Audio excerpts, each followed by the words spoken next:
Good morning, folks. Let's get right to the notable quakes. The last 4 times big quakes have hit this far offshore, a big one has followed near the coast.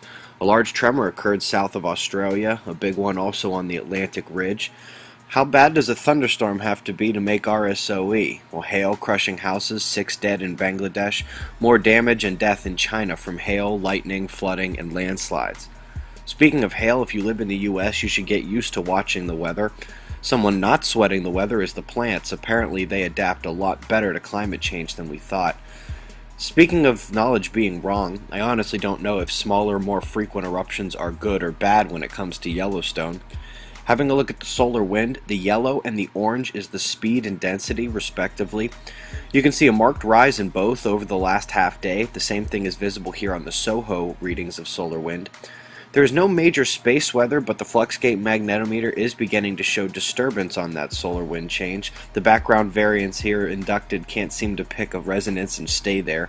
The electron count has been high for days, but is now plummeting, and even the Bartol monitors are showing more intensity in the last few hours.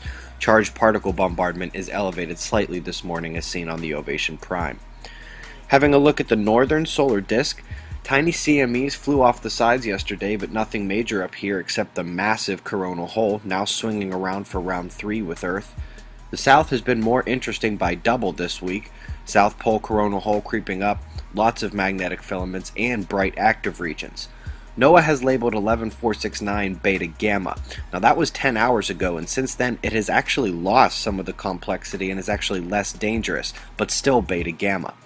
The Earth footprint isn't too far away over there, so we'll have to keep an eye on the southwestern limb.